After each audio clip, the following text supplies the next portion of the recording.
So some of you might know that the last wave of the Mario Kart 8 Deluxe DLC dropped recently. To celebrate that, I streamed for 6.5 hours, playing every single race in order. After doing so, it suddenly hit me. This is exactly what Activision should have done for Modern Warfare 2. Subscribe for more content like this, reviews, regular streams and more, and with that being said, let me explain what I mean. Let's get started. So let's start off with talking about Mario Kart 8 Deluxe's excellent DLC. So essentially what the DLC was for half of the price of the full game, it doubled the number of tracks available. Some of them, well most of them, were from Mario Kart's long history, and some of them were completely new. It was an excellent value proposition, and it also came with stuff like characters and vehicles as well. I loved the DLC for what it was. I think that it was priced perfectly. The track choices were phenomenal as well, so whatever era you chose to pick up Mario Kart, there is something here for you almost certainly. For example, I picked up Mario Kart for the first time during the Wii era, so especially the last DLC wave, this is an incredible DLC for me. Levels such as Rainbow Road and DK Snowball Cross being prevalent in the DLC, as well as many of the levels that I played from previous generations that had been in the Wii version being in the DLC as well. Essentially, whether you picked up Mario Kart back in the 90s, in the early 2000s, or in the later 2000s, there's going to be something here for you. So it's a value proposition that works for everyone. And the fact that it comes out for only half the price of the original game, that just shows you that this was more of a passion project than a money-making project. Because Nintendo would have been more than able to charge full price for this and release it as a separate game. Sounding familiar? It should do. Modern Warfare 3. Anyway, Mario Kart 8 Deluxe DLC was an absolute barrel of fun for me, especially when I played it on my stream the other day. It was great fun just to see the evolution from the tracks now compared to the tracks that came out decades ago. It was phenomenal and every single track was remastered almost to perfection. Not quite as graphically advanced as the courses we have nowadays, but very, very close to. All in all, this was a phenomenal DLC, and it's something that I really enjoyed. Let's talk about that in the context of Modern Warfare 3, because that's where problems happen to come in.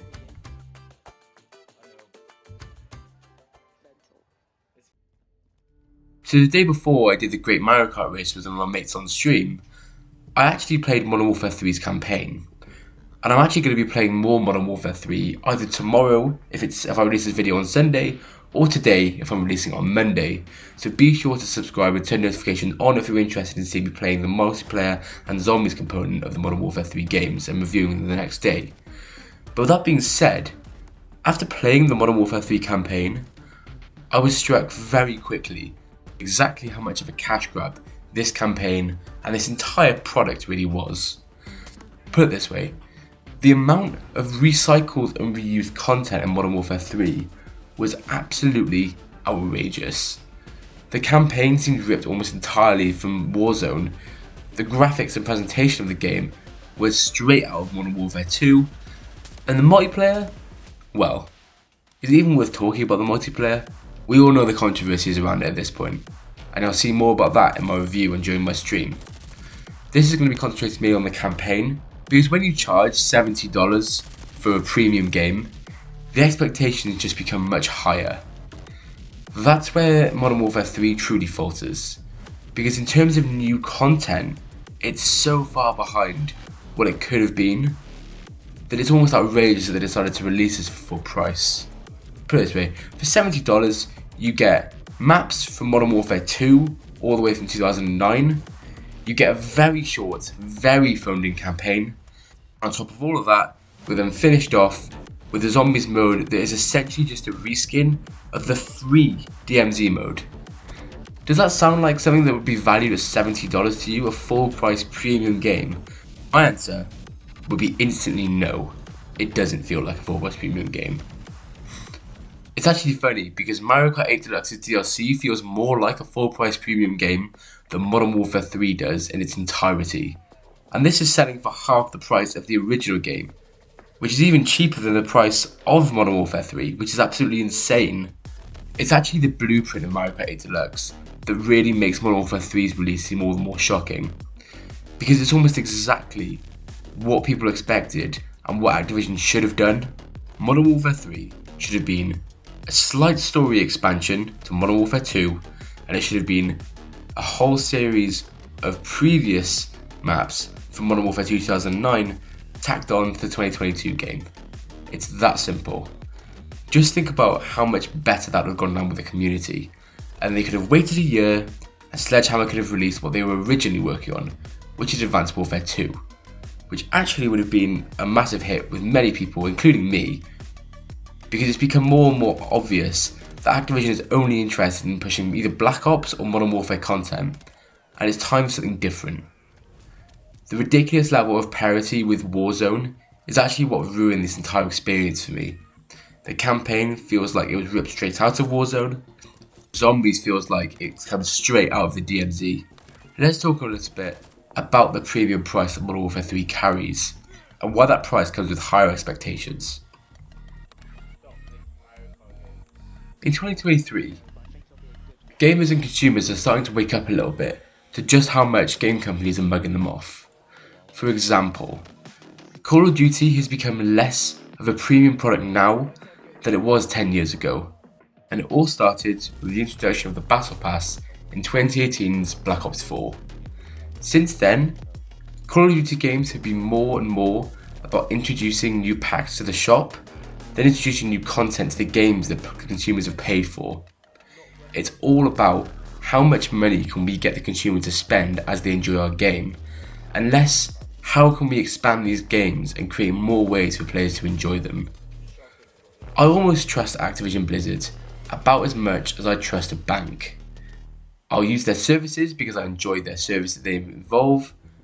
However, I expect them to try and fleece me for all of my money the entire time.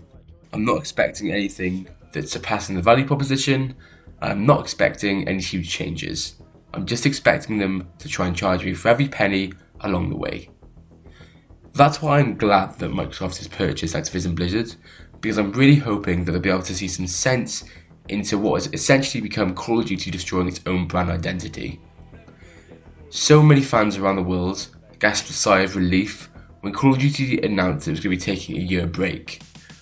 When Modern Warfare 3 launched, I don't think I've ever seen more lackluster reviews or player reception to a single Call of Duty game ever since maybe Infinite Warfare or Ghosts, and those games had a hell of a lot more value than Modern Warfare 3 does.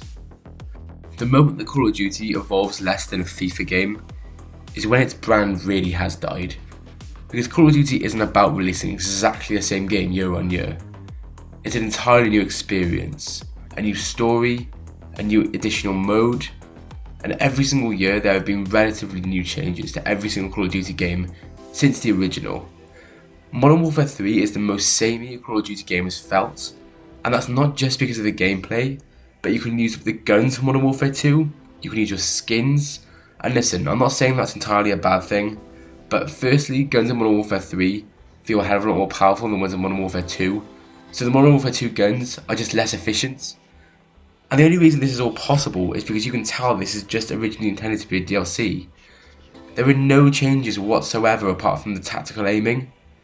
In fact, I think the movement is the only thing that's changed whatsoever. Apart from that, players are running around in a Modern Warfare 2 engine, on a Modern Warfare 2 2009 maps, and they're calling it Modern Warfare 3 because of a lackluster campaign. That's why I think that Activision needs to learn from Mario Kart 8 Deluxe. They've released a package over at Nintendo that they could have easily justified being sold full price. Not only did it contain old maps, but it also contained a few new inventions, and all of it was of the absolute highest quality. Mario Kart 8 Deluxe's DLC is exactly what Modern Warfare 3 should have been to Modern Warfare 2. And then Activision could have missed a year and come back even stronger, with a community that had grown hardened over one game that everybody was enjoying, rather than split the player base over a game that doesn't seem worth the value proposition and doesn't seem worth of consumers' money. And that's the problem. Anyway, with that being said, let me know in the comments below what your thoughts were on either the Mario Kart 8 Deluxe DLC or Modern Warfare 3, because I know it's not a comparison that comes often, but let me know. Do you think I was right? Do you think that Modern Warfare 3 could have been to Modern Warfare 2 what Mario Kart 8 Deluxe's DLC was to Mario Kart 8? And that being said, guys, remember to subscribe, and I'll catch you all in the next one. Bye bye.